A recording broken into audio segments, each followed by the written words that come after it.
My name is Melissa Carter, and at 27 years old, I thought I had my life figured out. Standing in my kitchen that Saturday morning, preparing decorations for my son Ben's 8th birthday party, I never imagined how drastically everything would change in just a few hours. The phone rang, interrupting my thoughts as I arranged the superhero-themed plates. My mother Linda's voice cut through the speaker with that familiar tone of authority I had grown to dread. "Remember, Melissa, Ben needs to learn to share with Kyle. Don't let him be selfish like those other times." I gritted my teeth, staring at the expensive toys I had carefully selected for Ben, knowing from past experience that my nephew Kyle would likely destroy them before the party ended. The doorbell rang unexpectedly early, and I opened it to find a stranger in a dark suit smiling at me. "I'm here for Ben Carter's party," he said simply. Before we dive into this incredible story of family betrayal and ultimate justice, I want to know where my amazing audience is watching from today. Are you joining me from your cozy living room, maybe during your lunch break, or perhaps while you're getting ready for your own weekend plans? Drop your location in the comments below and let me know. If this story of family drama and revenge resonates with you, please hit that like button right now, and don't forget to subscribe for more real-life stories that will keep you on the edge of your seat. Trust me, what happens next will completely shock you, so buckle up because this journey is about to get incredibly intense. 2 years before that fateful birthday party, my world had been shattered by a discovery that would change everything I believed about family loyalty. It started when I was going through some old documents after our grandfather's funeral, trying to help organize the estate paperwork. That's when I found the original copy of his will in a forgotten box in the attic, and what I read made my blood run cold. According to the document in my hands, I was supposed to inherit the family home, a beautiful 3-bedroom house in the suburbs worth $350,000. But somehow, my older brother Derek had convinced everyone, including our parents, that grandfather had left the house to him instead. The discrepancy was impossible to ignore, yet when I brought this to Derek's attention, hoping there had been some innocent mistake, his reaction told me everything I needed to know.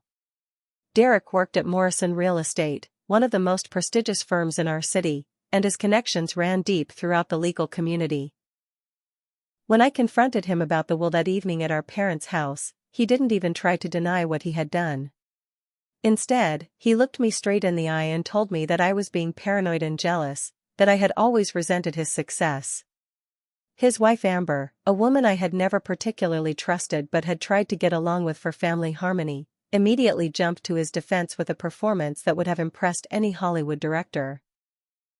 She claimed that I had always been unstable, that my jealousy of their family's happiness was becoming dangerous, and that they were worried about how my behavior might affect our children. The manipulation was so swift and expertly executed that I almost doubted my own eyes. Derek had somehow managed to alter the legal documents, working with corrupt officials and using his professional connections to erase any trace of the original will. When I tried to present the copy I had found to our parents, Derek claimed it was a fake that I had created out of desperation. Amber supported his story with tears in her eyes, painting me as a sister who had become so consumed with envy that I would forge legal documents to steal from my own family. Over the following months, their campaign against me intensified with calculated precision. They began creating situations at every family gathering where my son Ben would appear to be the aggressor against their son Kyle, who was 9 years old and significantly larger than my 8-year-old.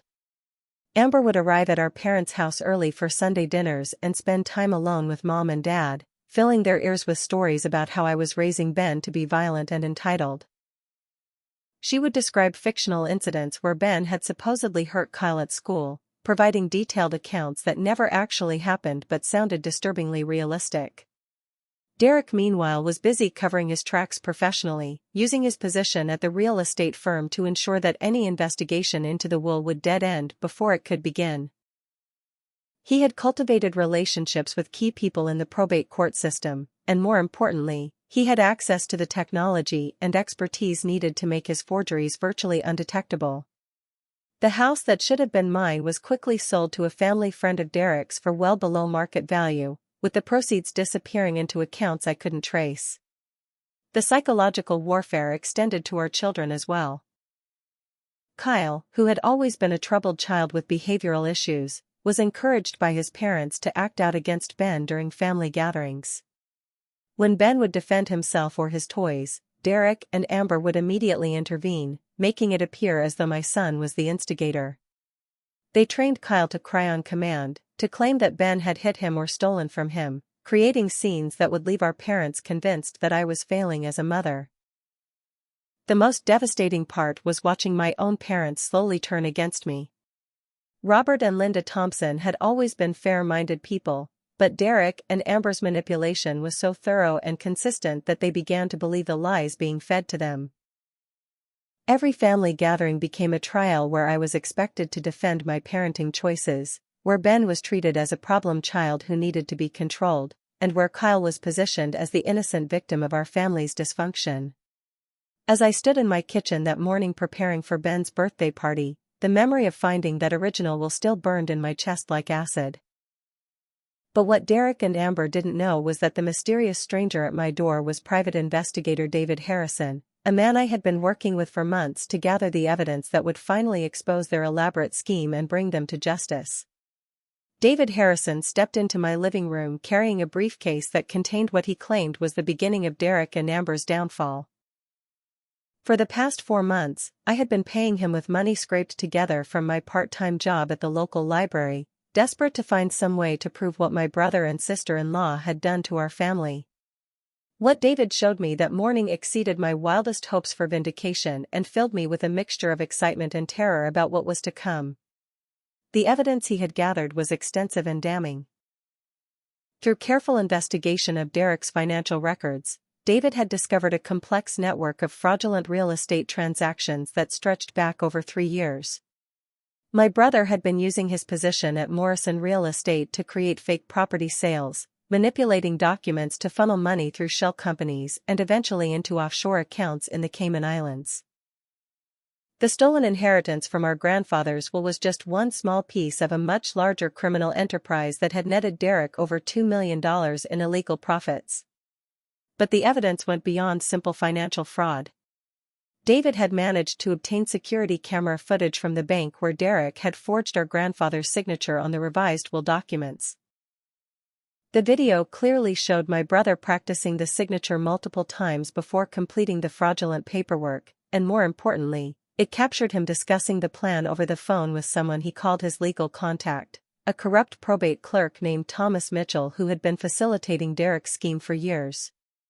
Amber's involvement was equally extensive and calculating.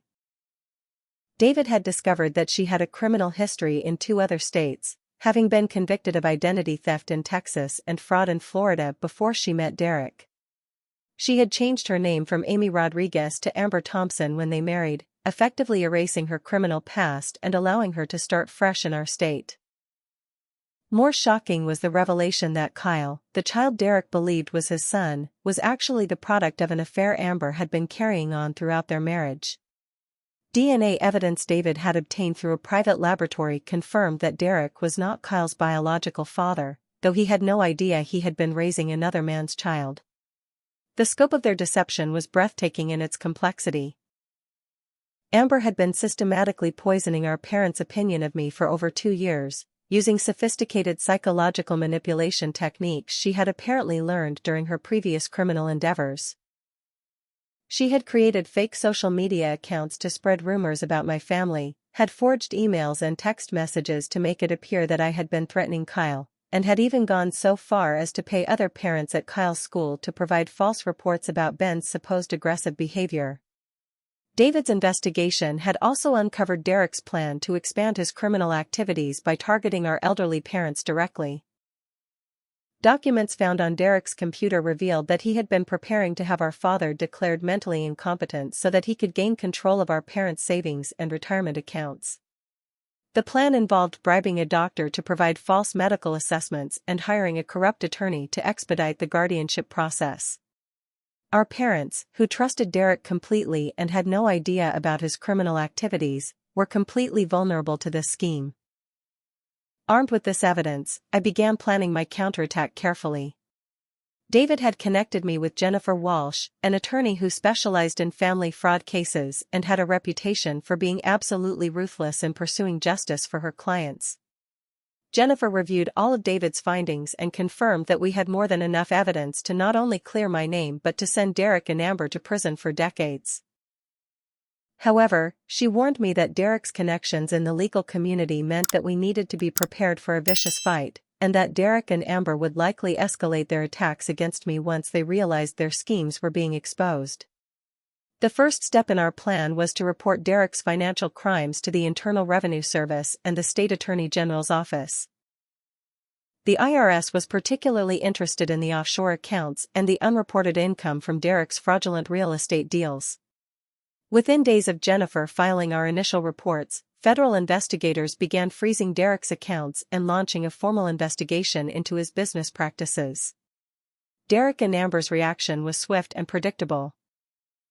Unable to access their hidden money and facing serious federal charges, they decided that their best defense was to completely destroy my credibility and remove me from the family permanently. They accelerated their campaign of lies and manipulation, convincing our parents that I had become dangerously unstable and was now making wild accusations against Derek out of pure spite and jealousy. The psychological pressure they applied was relentless. Amber began calling our mother daily with increasingly elaborate stories about my supposed mental breakdown, claiming that I had been seen talking to myself in public, that Ben had told Kyle I was refusing to feed him properly, and that she was genuinely afraid for Kyle's safety whenever we were all together for family events. Derek, meanwhile, used his professional reputation to spread rumors in our small community about my family's financial troubles and my alleged psychological problems. The culmination of this phase came during Ben's birthday party preparation, when our parents called to inform me that Kyle would be attending and that I was expected to ensure Ben shared all of his gifts with his cousin. The tone of the conversation made it clear that this wasn't a request but an ultimatum, and that any resistance on my part would be viewed as further evidence of my unfitness as a mother. As I hung up the phone that morning, I realized that Derek and Amber had succeeded in turning my own parents against me completely. But what they didn't know was that David Harrison was about to walk through my door with evidence that would change everything, and that their reign of terror over our family was about to come to a very public and very permanent end. The weeks following Derek and Amber's discovery of my investigation marked the most terrifying period of my entire life. They had somehow learned that I was working with a private investigator and an attorney, information that should have been confidential but had obviously been leaked by someone in Derek's professional network. Their response was to launch an all-out assault on my reputation, my marriage, and my fitness as a mother that was so comprehensive and vicious that I sometimes wondered if I would survive it psychologically intact. Derek's first move was to file a restraining order against me, claiming that I had been harassing him and Amber with threatening phone calls and messages. The evidence he presented to the court was entirely fabricated, consisting of fake text messages that appeared to come from my phone number and recordings of phone calls where a woman who sounded remarkably like me made explicit threats against Kyle's safety. Derek's connections in the legal community ensured that the restraining order was approved without any real investigation into the authenticity of his evidence, and suddenly I was legally prohibited from coming within 500 feet of my own brother and nephew. Amber meanwhile was orchestrating an even more sinister campaign designed to make me appear mentally unstable and potentially dangerous. She had somehow gained access to my social media accounts and had been posting increasingly erratic messages that appeared to come from me. These posts contained rambling complaints about family members, paranoid accusations against neighbors and co-workers, and disturbing references to feeling watched and persecuted by unnamed enemies. When friends and family members saw these posts, they naturally assumed I was having some kind of breakdown and began distancing themselves from me out of concern and embarrassment. The assault on my marriage was perhaps the most devastating aspect of their campaign. Derek had always been close to my husband Jake, and he used this relationship to plant seeds of doubt about my mental health and stability. He would call Jake late at night, expressing concern about my increasingly erratic behavior and suggesting that Ben might be in danger if my supposed psychological problems continued to escalate. Derek painted himself as a loving brother who was desperately worried about my well-being but didn't know how to help, a performance that was convincing enough to make Jake question everything he thought he knew about his wife. Amber supplemented Derek's psychological manipulation with more concrete evidence of my alleged unfitness as a mother. She had somehow obtained Ben's school records and had altered them to show a pattern of behavioral problems and academic struggles that didn't actually exist. She presented these falsified documents to Jake as proof that my poor parenting was damaging our son, and she suggested that Ben might benefit from spending more time with Derek's family where he could experience stability and proper guidance. The situation at Ben's school became increasingly complicated as Amber's influence spread throughout our community. She had befriended several other mothers and had been systematically spreading rumors about my family for months, carefully crafting stories that painted Ben as a troubled child whose problems stemmed from his mother's neglect and instability. Teachers who had previously seen Ben as a happy, well-adjusted child suddenly began reporting concerns about his behavior, though when I pressed them for specific examples, their complaints were always vague and seemed to be based more on gossip than actual observation. Derek's professional reputation gave weight to every accusation they made against me. As a successful real estate agent with connections throughout our city's business and legal communities, his word carried significant influence with local authorities. When he expressed concern about my mental health to police officers, social workers, and school administrators, they took his worries seriously and began documenting every interaction they had with me as potential evidence of instability or incompetence. The psychological pressure was overwhelming, and I found myself questioning my own perceptions and memories. Derek and Amber were so skilled at manipulation that they managed to make me doubt things I had seen with my own eyes and heard with my own ears. They would describe conversations that had never happened, present evidence of events that had never occurred, and react with such apparent sincerity to my denials that I sometimes wondered if I was actually losing my mind. My relationship with our parents deteriorated rapidly during this period. Robert and Linda had been completely convinced by Derek and Amber's performance, and they began treating me like a troubled child who needed intervention rather than support. They stopped inviting me to family gatherings unless Derek and Amber specifically approved my attendance, and even then I was expected to follow strict rules about my behavior and Ben's interaction with Kyle. Every conversation with my parents became an interrogation about my mental health, my parenting choices, and my attitude toward Derek's family. The financial pressure was equally intense. Derek had somehow convinced several of my creditors that I was experiencing mental health problems that affected my ability to manage money responsibly. My credit cards were suddenly canceled without warning, my mortgage company began demanding additional documentation for no apparent reason, and I started receiving calls from collection agencies about debts that I had never incurred.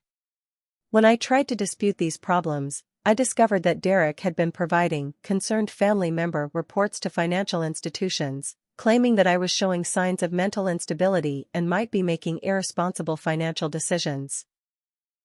The isolation was the worst part. One by one, Derek and Amber managed to turn my friends, neighbors, and extended family members against me. They were expert at presenting themselves as the concerned, stable family members who were desperately trying to help their troubled relative, while painting me as an increasingly unstable woman who was lashing out at anyone who tried to offer support. People who had known me for years began avoiding me, and those who still maintained contact did so with obvious discomfort and suspicion. As Ben's 8th birthday party approached, I realized that Derek and Amber's campaign had been almost completely successful.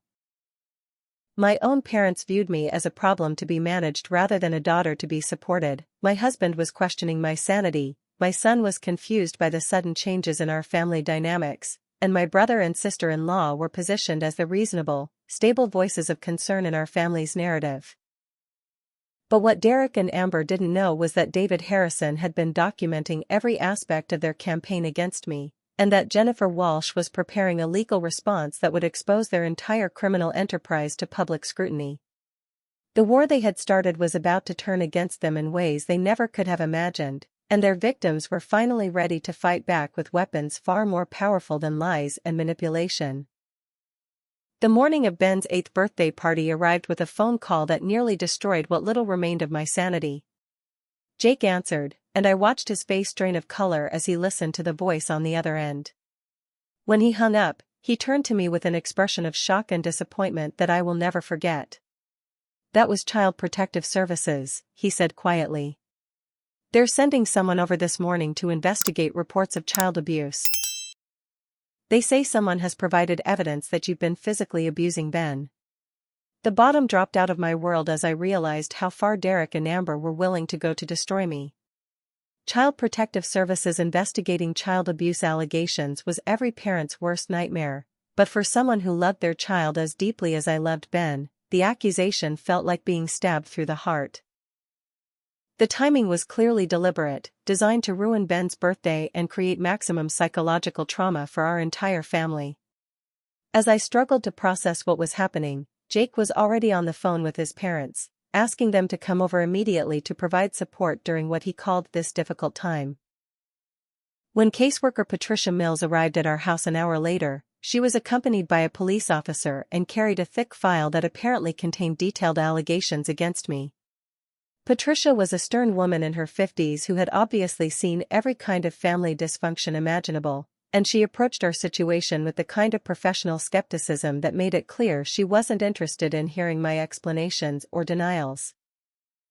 The allegations against me were comprehensive and horrifying, including claims that I had been physically abusing Ben for months, that I had threatened to kill Kyle during family gatherings, and that multiple witnesses had observed my violent behavior toward children.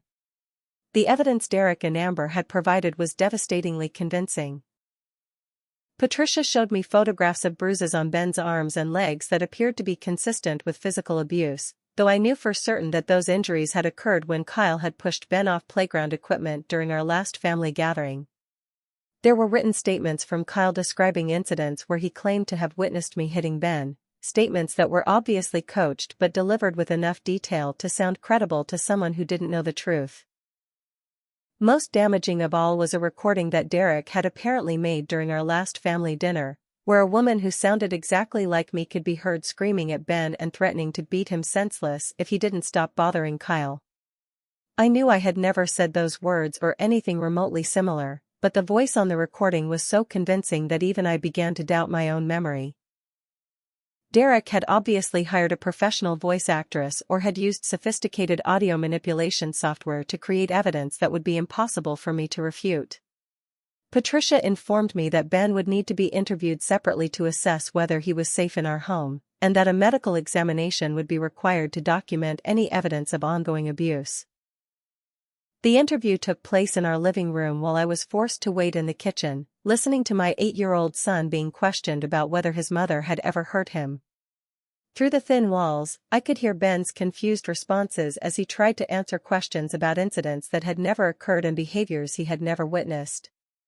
Jake's reaction to the investigation was perhaps even more devastating than the investigation itself. The man I had been married to for 10 years, the father of my child, the person who was supposed to know me better than anyone else in the world, looked at me with genuine uncertainty about whether I might be capable of abusing our son. When Patricia asked to speak with him privately, Jake readily agreed, and I knew that Derek and Amber's months of psychological manipulation had finally achieved their goal of making my own husband doubt my fitness as a mother. The medical examination revealed what Patricia described as concerning injuries consistent with physical abuse, though every mark on Ben's body had an innocent explanation that she seemed determined to ignore. A small scar on his elbow came from falling off his bicycle 3 weeks earlier. Bruises on his shins were from normal childhood activities like climbing trees and playing soccer. But in the context of Derek and Amber's fabricated allegations, these normal childhood injuries were being reinterpreted as evidence of systematic abuse. Within hours, Patricia had made the decision to place Ben in temporary protective custody with Derek and Amber while the investigation continued. The irony was so cruel that I almost laughed hysterically as she explained that my son would be staying with the very people who had orchestrated his removal from my home. Derek and Amber accepted this responsibility with performances of reluctant concern that would have been comical if they hadn't been so effective. They claimed to be heartbroken about the situation but insisted that Kyle's safety and Ben's well-being had to be their top priority. Watching Ben pack a small suitcase while crying and asking why he couldn't stay home for his birthday party was the most traumatic experience of my life. He didn't understand what was happening or why suddenly everyone was treating his mother like a dangerous stranger. Derek and Amber arrived to collect him with expressions of solemn responsibility, and I had to watch them drive away with my child while pretending to be the concerned relatives who were reluctantly stepping in to help during a family crisis. The aftermath was swift and brutal. Jake asked me to move out of our house until this situation is resolved, making it clear that he had already made up his mind about my guilt despite years of marriage and intimate knowledge of my character.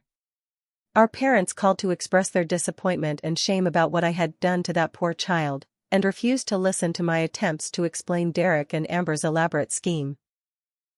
Friends and neighbors who learned about the CPS investigation began avoiding me entirely, and I found myself completely isolated from every support system I had ever relied on. My job at the library was terminated within days when my supervisor learned about the child abuse investigation. She explained apologetically that the library couldn't risk employing someone who was under investigation for violence against children, regardless of whether the charges were ultimately substantiated.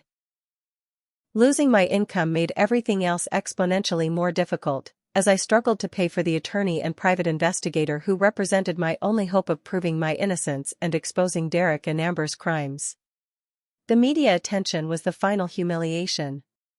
Someone, presumably Derek or Amber, had leaked the story to local news outlets, and my name and photograph appeared in newspaper articles about child abuse investigations.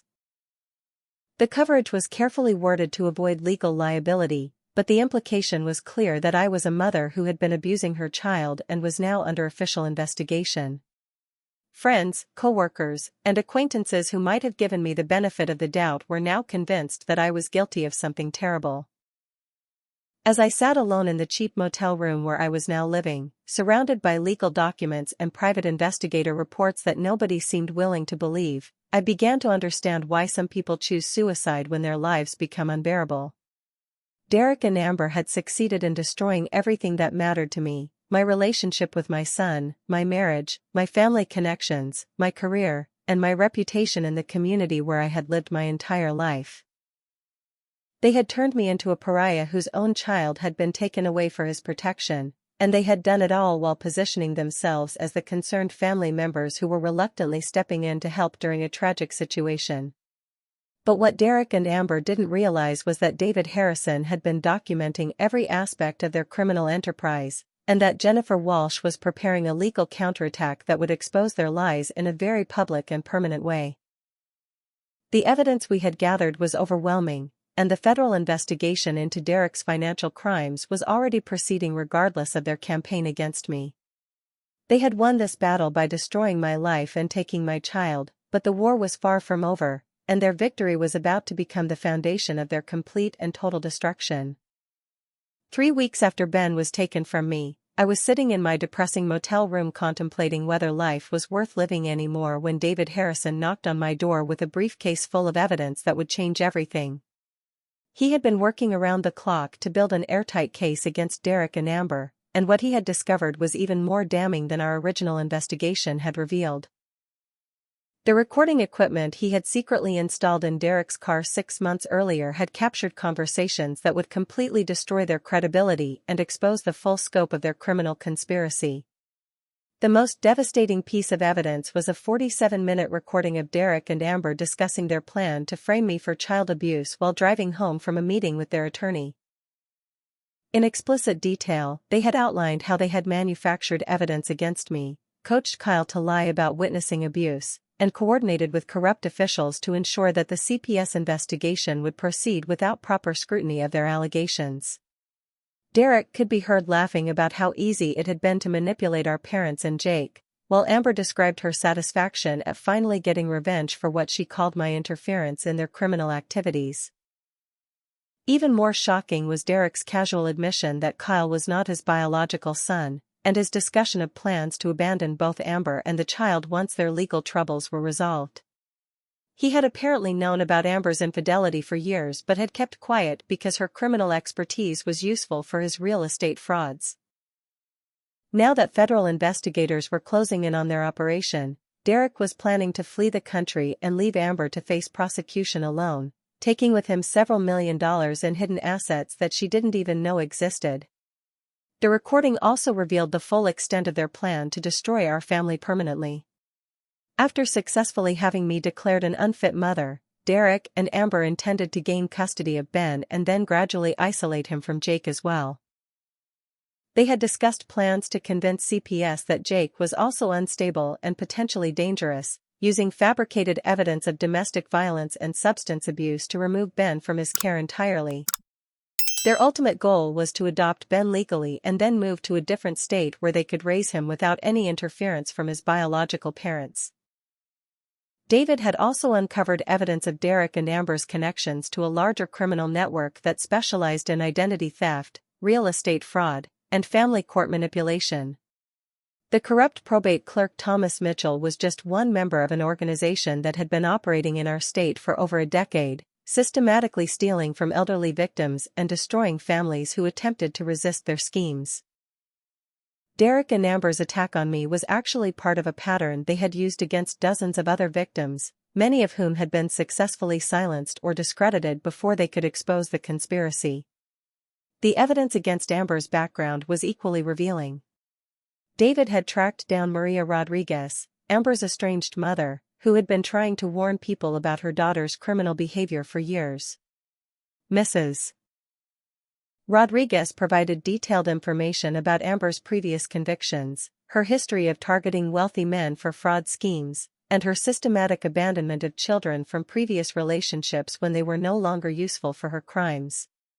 Most importantly, Mrs. Rodriguez had documentation proving that Kyle's biological father was actually a man named Carlos Mendez, who had been paying child support for years without Derek's knowledge.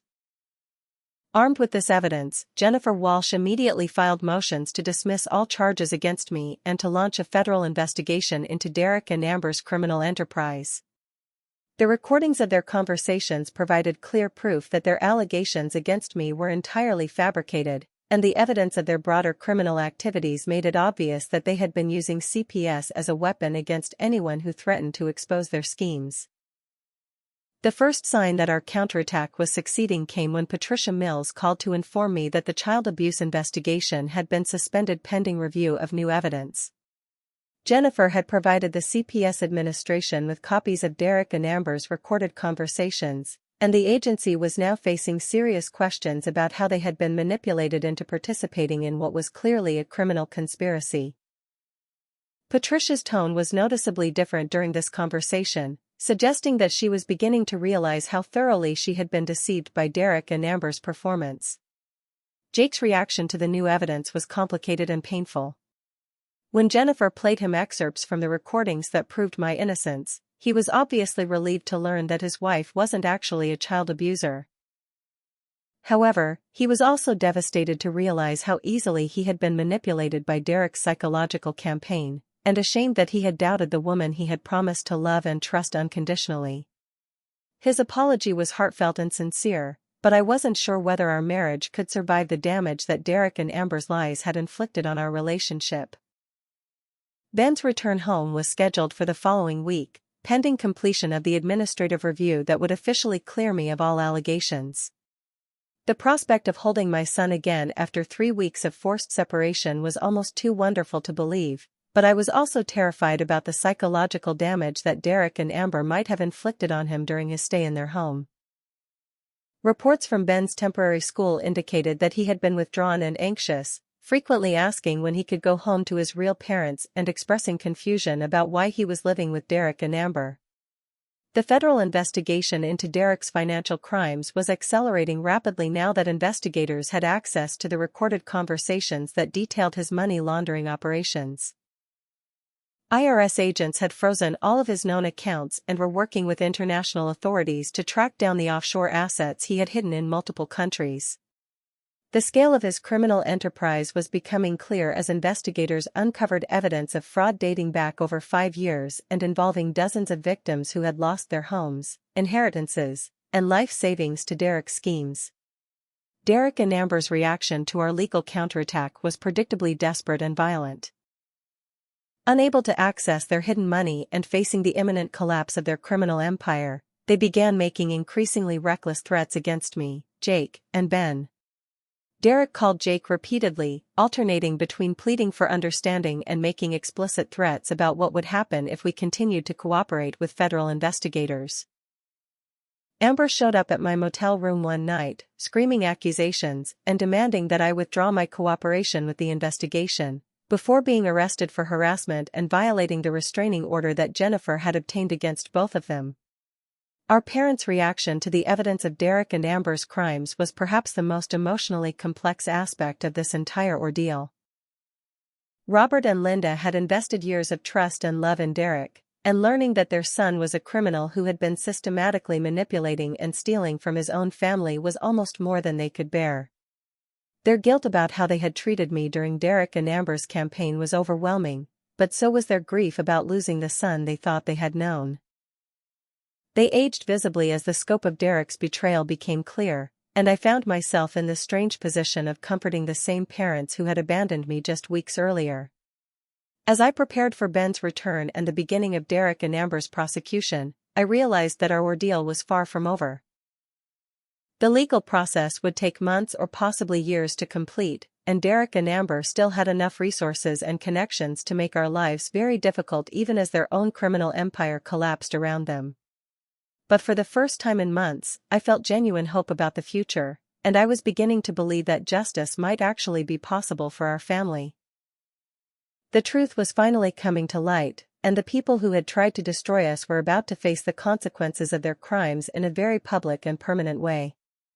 The federal courthouse became my second home as Jennifer Walsh launched the most comprehensive legal assault I had ever witnessed.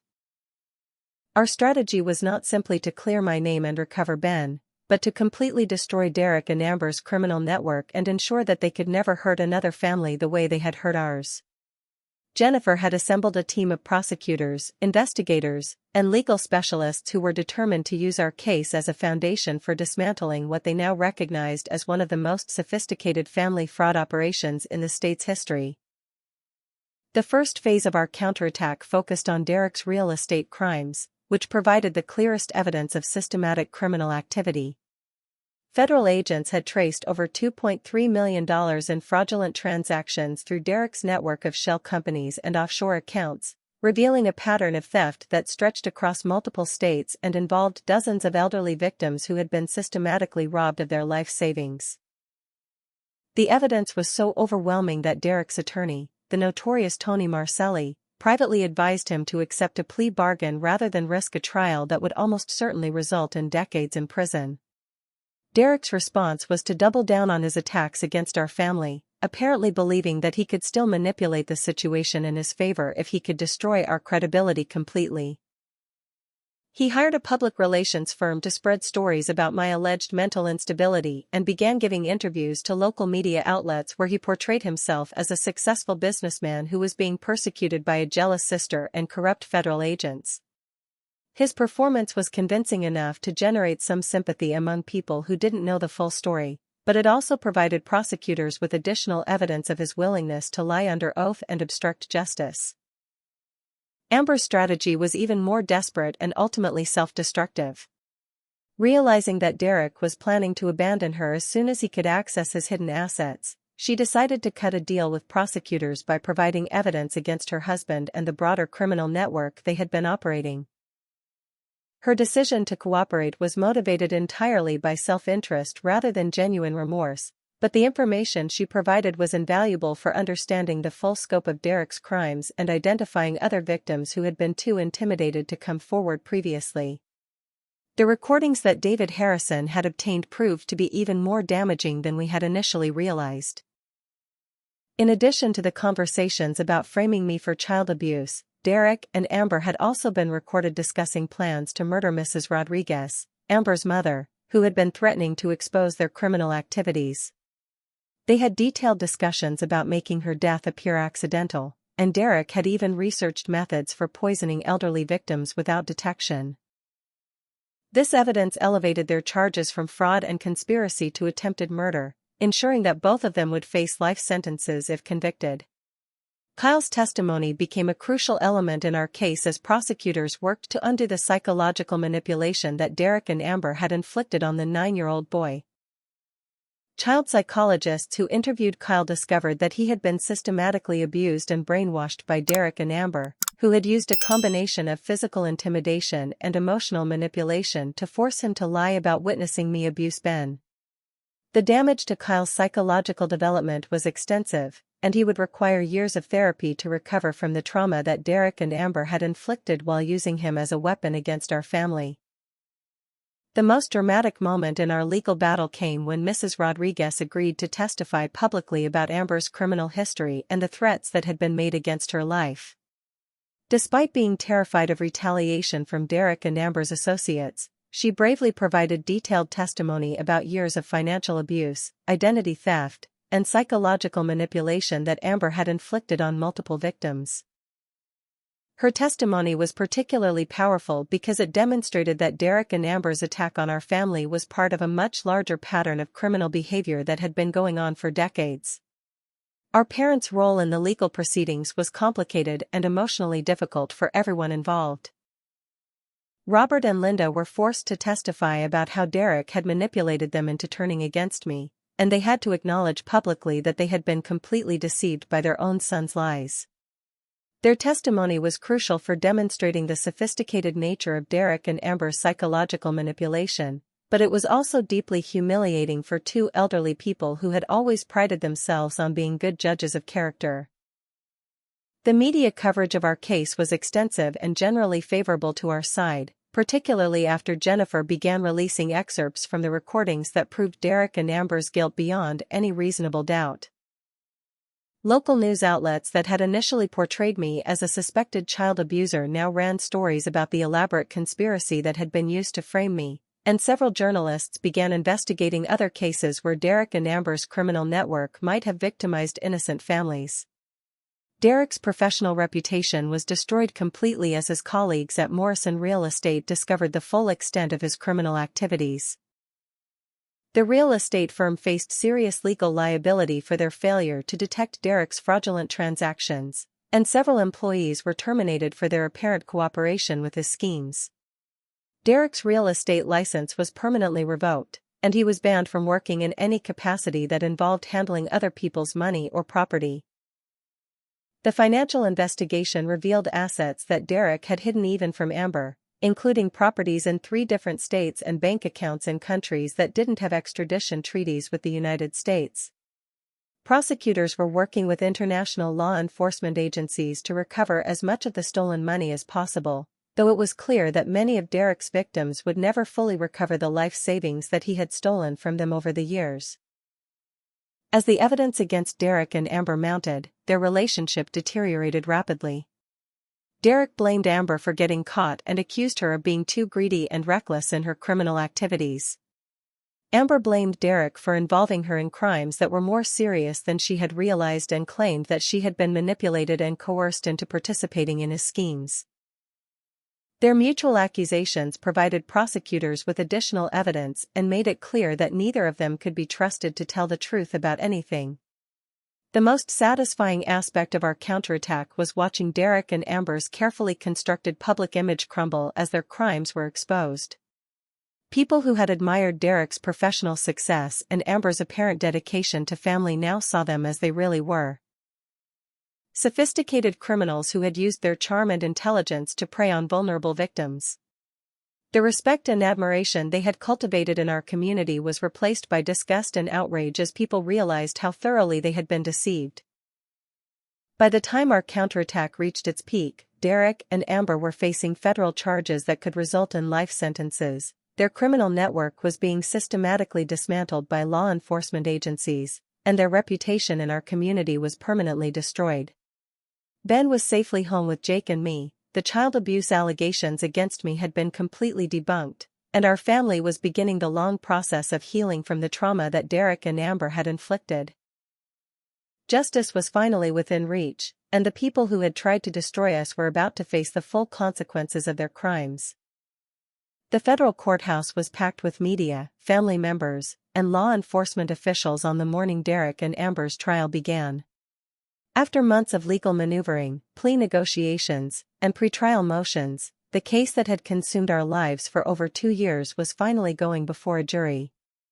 Jennifer Walsh had prepared meticulously for this moment, assembling what she described as one of the most comprehensive criminal cases she had ever prosecuted. The evidence against Derek and Amber was so overwhelming that their conviction seemed inevitable, but I knew better than to underestimate their ability to manipulate and deceive even under the most difficult circumstances. Derek had hired Tony Marcelli, a defense attorney with a reputation for getting wealthy criminals reduced sentences through technical legal arguments and character assassination of their victims. Marcelli's strategy was to portray Derek as a successful businessman who had made some questionable financial decisions but was fundamentally a good person who was being persecuted by vindictive family members and overzealous federal prosecutors. He planned to argue that the recordings of Derek's conversations were taken out of context and that the financial irregularities in his business dealings were the result of honest mistakes rather than deliberate fraud. Amber's defense attorney, Patricia Gonzalez, took a different approach by arguing that her client was actually another victim of Derek's manipulation and criminal enterprise.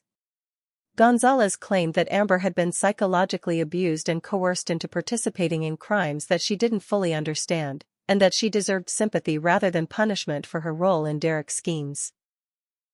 This strategy required Amber to testify against Derek while simultaneously claiming that she had been too intimidated and confused to resist his criminal demands. The prosecution's case began with David Harrison's testimony about his investigation into Derek's criminal activities. David methodically presented evidence of the fraudulent real estate transactions, the offshore bank accounts, the forged documents, and the systematic theft that had victimized dozens of elderly victims across multiple states. His presentation was so thorough and well documented that Derek's attorney struggled to find any significant weaknesses in the evidence, though Marcelli did his best to suggest that David had been biased against Derek from the beginning of his investigation. Mrs. Rodriguez's testimony was particularly powerful and emotional as she described years of psychological abuse and financial manipulation that Amber had inflicted on her own family. She detailed how Amber had stolen her identity, emptied her bank accounts, and threatened to kill her if she ever told anyone about what was happening. Mrs. Rodriguez's courage in testifying against her own daughter was inspiring, and her obvious fear of retaliation made it clear that Derek and Amber's criminal activities extended far beyond financial fraud into serious violent crimes. The most dramatic moment of the trial came when Kyle took the witness stand to testify about the abuse and manipulation he had suffered while living with Derek and Amber. Despite being only 9 years old, Kyle was able to provide detailed and credible testimony about how Derek and Amber had coached him to lie about witnessing me abuse Ben, and how they had threatened to hurt him if he ever told anyone the truth about what was really happening in their household. His testimony was heartbreaking but also crucial for demonstrating the lengths that Derek and Amber had been willing to go to destroy our family. Ben also testified, though his appearance was carefully managed to minimize the trauma of having a child witness in a criminal trial. He was able to confirm that Kyle had been lying about witnessing abuse, and he described how confused and frightened he had been when CPS removed him from our home based on Derek and Amber's false allegations. Ben's testimony was brief but powerful, particularly when he described how much he had missed his real parents during the 3 weeks he was forced to live with Derek and Amber.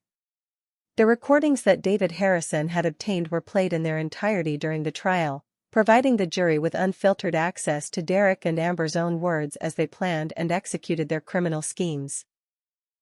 Listening to Derek laugh about manipulating our parents and Amber describe her satisfaction at destroying my reputation was deeply disturbing, but it also provided indisputable proof of their guilt and their complete lack of remorse for the damage they had inflicted on innocent victims. Amber's decision to testify against Derek backfired spectacularly when prosecutors were able to demonstrate that her claims of being a victim were contradicted by extensive evidence of her leadership role in their criminal enterprise. Court documents showed that many of the fraudulent schemes had been initiated by Amber rather than Derek, and that she had been the primary contact with several of the corrupt officials who had facilitated their crimes. Her attempt to portray herself as an innocent victim was so obviously false that it seemed to increase the jury's contempt for both defendants. Derek's testimony was equally disastrous for their defense. Marcelli had apparently advised Derek not to take the witness stand, but Derek's narcissism and overconfidence convinced him that he could charm the jury into believing his version of events. His performance was arrogant and dismissive, particularly when he was questioned about the impact his crimes had had on elderly victims and family members. Derek's inability to show genuine remorse or accept responsibility for his actions made him deeply unsympathetic to the jury, and his obvious lies about key aspects of the case destroyed any remaining credibility he might have had.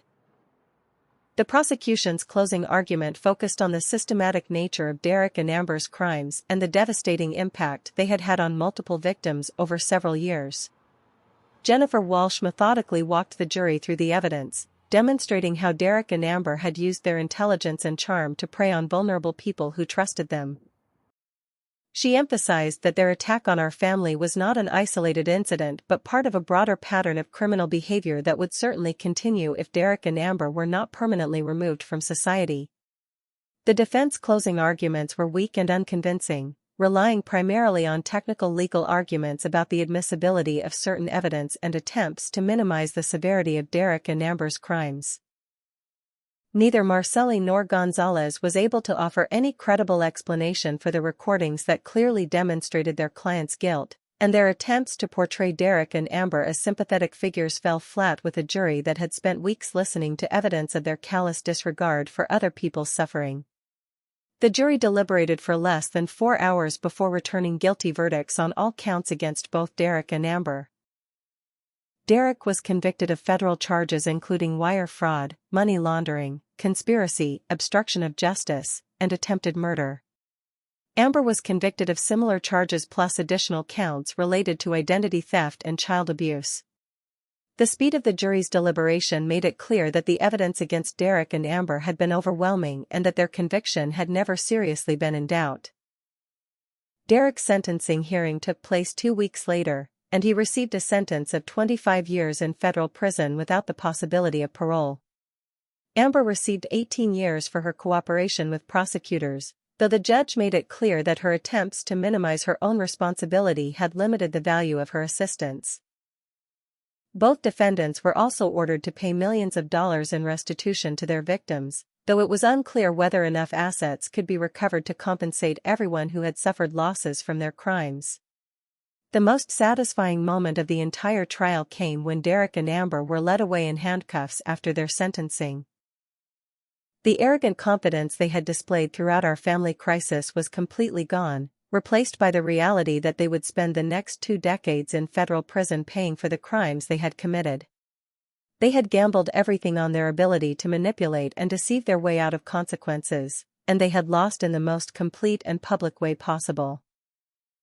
The aftermath of Derek and Amber's conviction marked the beginning of a recovery process that was both emotionally healing and practically transformative for our entire family. The federal court's restitution order resulted in the recovery of $850,000 in assets that Derek had stolen from various victims, including the inheritance that should have been mine from our grandfather's will. Additionally, the civil lawsuit that Jennifer Walsh filed on our behalf against Derek's criminal network resulted in a settlement of an additional $400,000, compensation that recognized the extraordinary trauma our family had endured during Derek and Amber's campaign of psychological warfare. With this financial foundation, I was able to establish the Family Justice Foundation, a nonprofit organization dedicated to helping victims of family fraud and manipulation seek legal recourse against their abusers.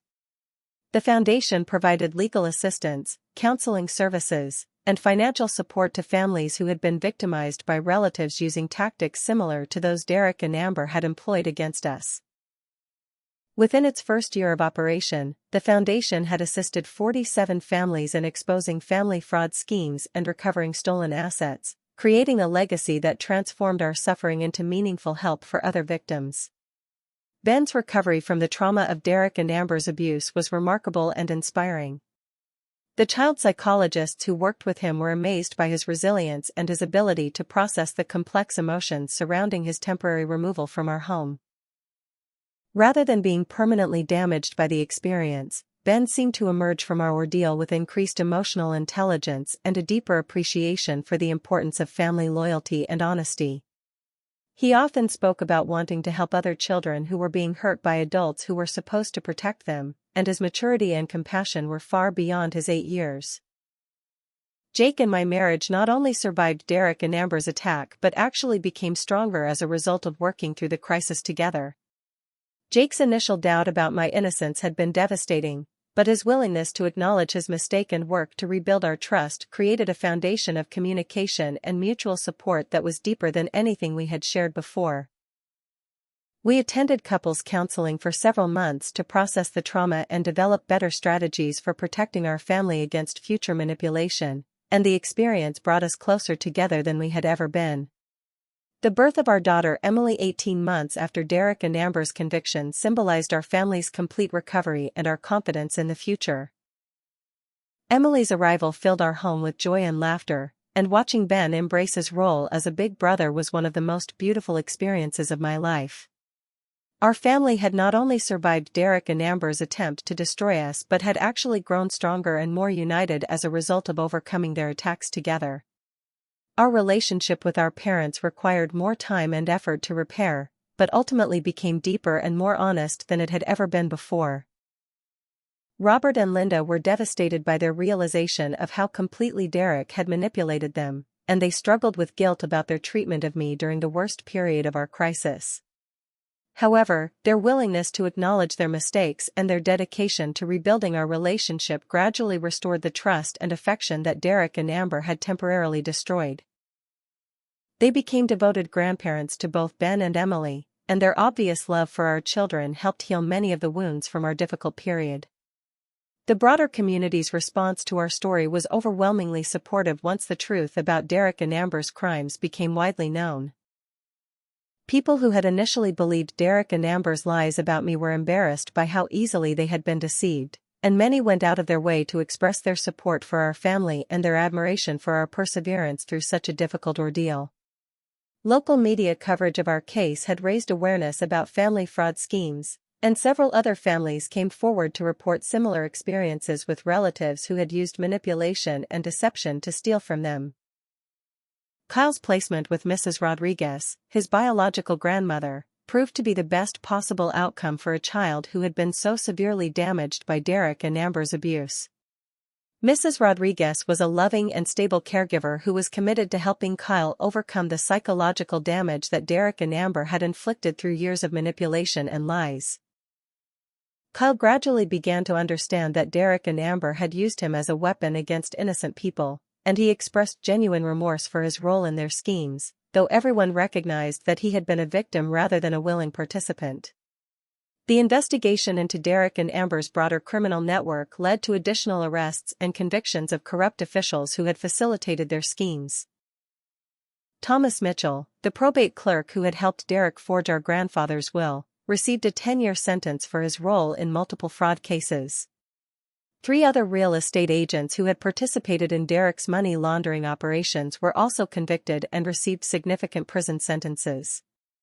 The dismantling of this criminal network prevented future victimization of elderly victims and helped restore some integrity to the local real estate and legal systems. My book Betrayal to Triumph, A Family's Journey from Manipulation to Justice, became a bestseller within 6 months of its publication, providing a detailed account of our experience and practical advice for other families dealing with similar situations. The book's success created additional opportunities for me to speak publicly about family fraud and manipulation, and I traveled throughout the country sharing our story and advocating for legal reforms that would better protect victims of family crimes. The speaking engagements and book royalties provided additional financial security for our family and helped fund the expansion of the Family Justice Foundation's services.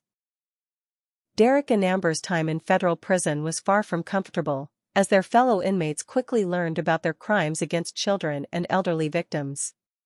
Prison justice has its own harsh rules, and people who abuse children and elderly victims are generally not well tolerated by other criminals. Reports from corrections officials suggested that both Derek and Amber were struggling to adapt to prison life and were frequently in protective custody to prevent violence from other inmates who viewed their crimes as particularly despicable. The most satisfying aspect of our recovery was watching Ben flourish in an environment free from Derek and Amber's toxic influence. He excelled academically and socially, developing friendships with children whose families appreciated his kindness and maturity. Ben's teachers often commented on his unusual empathy for other students who were experiencing difficulties, and his desire to help other children who were being hurt by adults remained a consistent theme in his conversations about his future goals. The trauma that Derek and Amber had intended to destroy him had instead created a young person with extraordinary compassion and strength. As I watched Derek through the bulletproof glass during one of our supervised victim impact meetings at the federal prison, I felt a sense of complete closure about our ordeal. Derek had aged dramatically during his first 2 years in prison, and the arrogant confidence that had once made him so dangerous was completely gone. He sat across from me in his orange jumpsuit, looking like the defeated criminal he had always been underneath his polished exterior. When he attempted to apologize for what he had done to our family, I looked him directly in the eyes and told him that his apology was meaningless because he was only sorry that he had been caught and punished, not sorry for the damage he had inflicted on innocent people. The man who had once seemed so powerful and intimidating now looked small and pathetic, and I realized that his ability to hurt our family was permanently destroyed. For years have passed since Derek and Amber were led away in handcuffs, and our lives have been transformed in ways I never could have imagined during the darkest period of our ordeal. The Family Justice Foundation now operates in 12 states and has helped over 300 families recover from various forms of family fraud and manipulation. What began as our personal quest for justice has evolved into a national movement that provides hope and practical assistance to victims who previously had nowhere to turn for help when their own relatives betrayed them. Ben, now 12 years old, has become an articulate and passionate advocate for children's rights who frequently speaks at foundation events about the importance of believing children when they report abuse and manipulation by family members. His ability to describe his experiences with Derek and Amber in ways that help other children and their parents understand the warning signs of family manipulation has been invaluable for our educational programs. Despite everything he endured, Ben has maintained his natural optimism and kindness, though he now possesses a wisdom and emotional intelligence that far exceeds his years. His commitment to helping other children who are being hurt by adults they should be able to trust has become a driving force in his young life. Emily, our 3-year-old daughter, represents the joy and hope that emerged from our family's darkest chapter. Her presence in our home has brought lightness and laughter that helps balance the serious work we do through the foundation. Watching Ben interact with his little sister reveals the depth of healing our family has achieved, as his protective instincts and gentle guidance show how completely he has overcome the trauma Derek and Amber attempted to inflict. Emily will grow up in a family that understands the importance of honesty, loyalty, and standing up for what is right, values that were strengthened rather than destroyed by our experiences with betrayal. Jake has become one of the foundation's most effective advocates, using his experience as a husband who was manipulated into doubting his wife to help other family members recognize and resist similar psychological manipulation. His willingness to speak publicly about his mistakes during our crisis has helped countless other spouses and family members understand how sophisticated manipulators can exploit their relationships and emotions to achieve their criminal goals.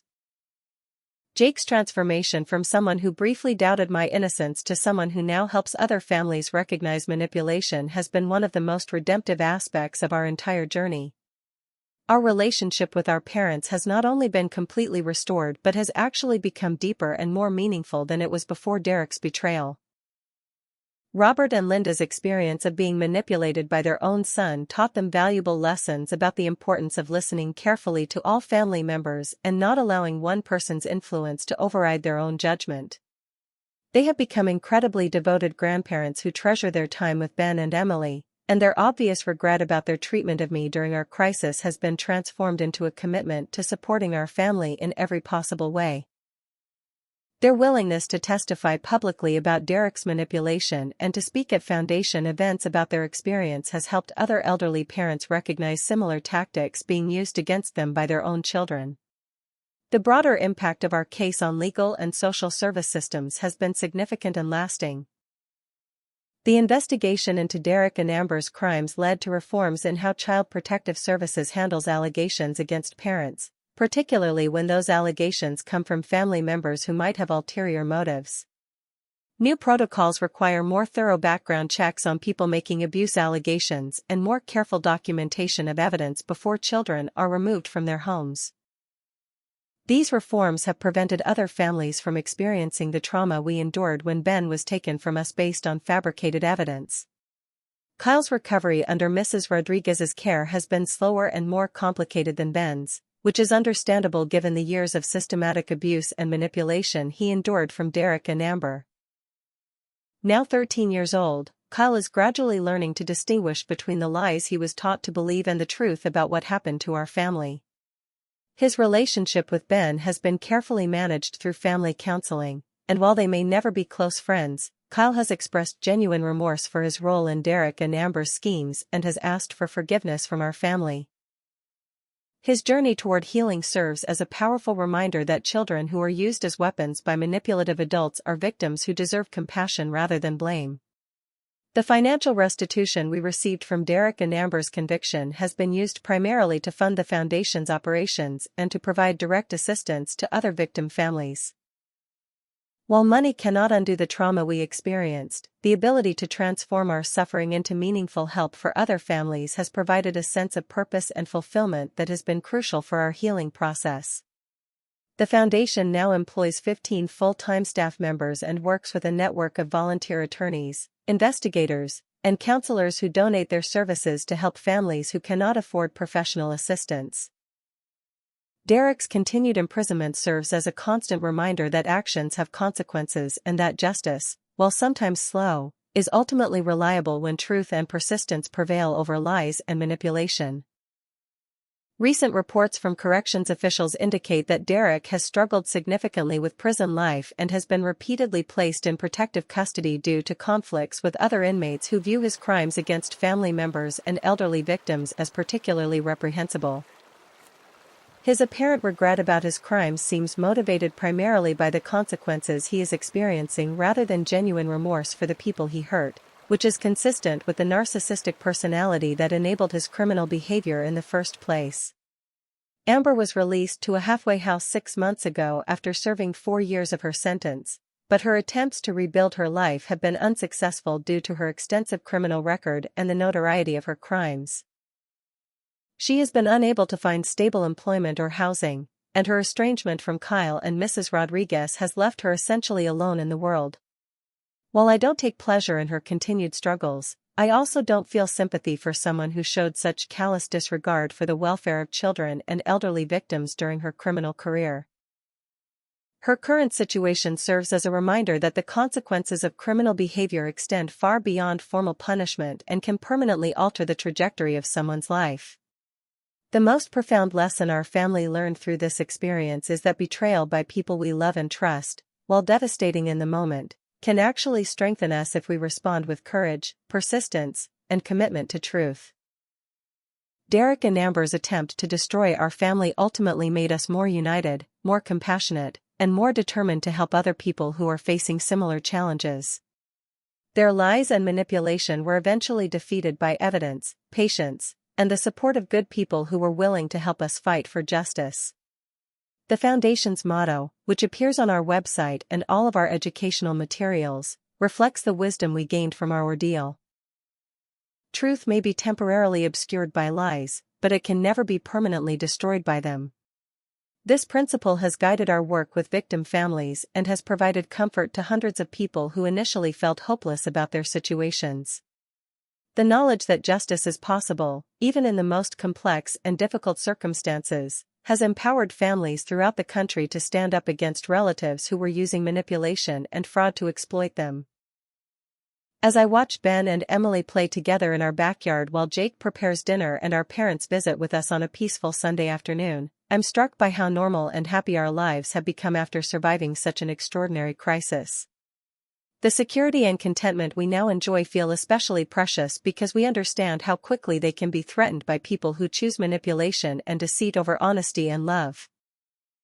Our family's journey from betrayal to triumph has taught us to treasure genuine relationships while remaining vigilant against those who would exploit our trust for their own selfish purposes. I often tell people who hear our story that life presents us with unexpected tests that reveal who we really are and what we truly value. Derek and Amber's attack on our family was the most difficult test we ever faced, but passing it taught us that we are stronger than we ever imagined and that love and truth are more powerful than hate and lies. The Foundation's work continues to provide meaning and purpose to our lives while helping other families discover their own strength in the face of betrayal and manipulation. Sometimes people ask me if I forgive Derek and Amber for what they did to our family, and my answer is always the same: forgiveness is a process that happens over time, and it doesn't require forgetting or excusing someone's harmful actions. I no longer carry anger or hatred toward Derek and Amber because those emotions were consuming too much of my energy and preventing me from fully enjoying the happiness and peace our family has rebuilt. However, forgiveness also doesn't mean that I would ever trust them again or allow them back into our lives in any capacity. Some actions have consequences that are permanent, and the betrayal of family trust is one of those actions that cannot be undone regardless of how much time passes or how sincere someone's apology might appear. The most important lesson I want to share with anyone who might be facing similar challenges is this: never underestimate your own strength and never give up fighting for the truth, even when it seems like everyone around you has been convinced to believe lies about you. The darkest moments of our ordeal taught me that truth has its own power that eventually overcomes even the most sophisticated deception, but only if we have the courage to keep fighting when everything seems hopeless. Sometimes the people who love us will temporarily believe lies about us, sometimes the systems designed to protect us will be manipulated against us, and sometimes we will feel completely alone in our struggle for justice. But if we persist with integrity and refuse to abandon our principles, truth will ultimately prevail and justice will ultimately be served. I think about our journey every time I speak with a family that is just beginning their own fight against relatives who are using lies and manipulation to exploit them. I tell them that their current suffering has meaning and purpose, even if they can't see it yet, because their courage in standing up for truth will inspire other families to do the same. The ripple effects of choosing justice over comfort, truth over peace, and integrity over acceptance can extend far beyond our own immediate circumstances and can create positive change that affects generations of people we may never meet. Our family's story proves that ordinary people facing extraordinary challenges can achieve justice if they refuse to give up and if they're willing to accept help from others who share their commitment to truth and fairness. We didn't have special resources or connections when our ordeal began, but we had determination, integrity, and eventually the support of good people who were willing to help us fight against criminal manipulation. These qualities and relationships are available to anyone who chooses to pursue justice rather than surrender to injustice, and they are more than sufficient to overcome even the most sophisticated criminal schemes when applied with persistence and courage. What question would you ask if you discovered that your own family members were systematically betraying and manipulating you for their own gain? How would you find the strength to keep fighting when everyone around you seemed to believe lies about your character and your actions? Have you ever experienced a situation where someone close to you used psychological manipulation to turn other people against you? Share your thoughts and experiences in the comments below, because your story might provide hope and guidance to someone else who is facing similar challenges right now. If this story of family betrayal and ultimate justice resonated with you, please hit that like button and subscribe for more real-life stories about overcoming impossible odds and finding strength in the darkest moments. Don't forget to share this video with anyone who might benefit from hearing about how truth and persistence can ultimately defeat even the most sophisticated lies and manipulation. Thank you for joining me on this incredible journey from betrayal to triumph, and remember that no matter how dark your current situation might appear, there is always hope for justice and healing if you refuse to give up fighting for what is right. Until next time, keep standing up for truth and never underestimate the power of a family united by love and integrity rather than divided by lies and manipulation.